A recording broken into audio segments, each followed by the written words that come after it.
The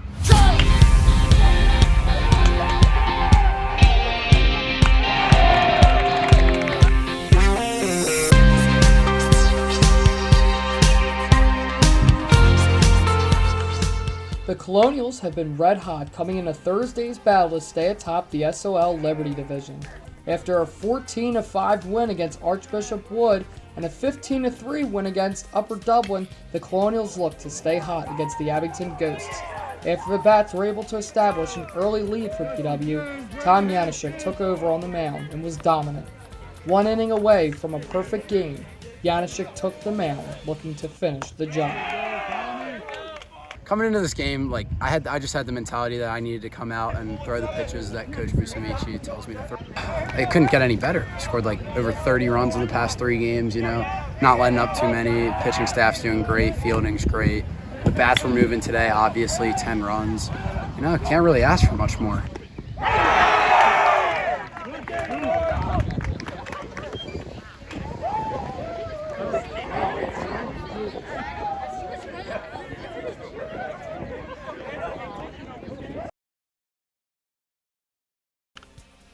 After a perfect game and 10-0 win, the Colonials took the field again on Friday to stay atop the Liberty Division, and a perfect record for the first time through the division. The forecast on Friday was windy and cold, and the writing was on the wall for a low-scoring affair. The game was close after great pitching by junior Alex Wilkie-Vicio, and the Colonial Bats roared in the 6th to put the game out of reach.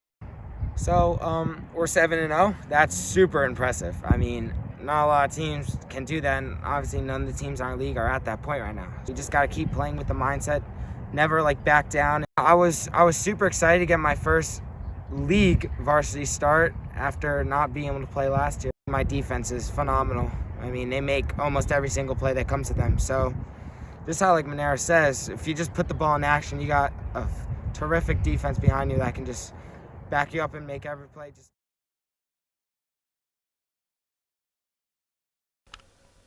On Saturday morning, after the Colonials won, they had the day off from practice, and the team had their first ever team media day. The Colonials have now reached the 1/3 point of the season, and senior captain Joe Jakonski discussed how he feels the team has done up to this point. I feel like our first third of the season has been very strong. We've been getting better every game and exceeding what we thought we were going to be this year, and just continuing to get better as the games go on. He also talked of how close this team has become. I think through the COVID struggles and everything, we have come together like a family and gelled very well on the field and off the field also. And we have been becoming closer as a team, and it is helping us succeed much more. And he highlighted the importance of making sure that the team stays smart with following COVID protocols in order to continue their impressive season. I think the biggest thing we need to do is stay smart with the COVID stuff and stay within our family and group we have here, because one person can mess it up and we all understand that. And I think moving on, we will be very good with that and just stay together and so we can play full season.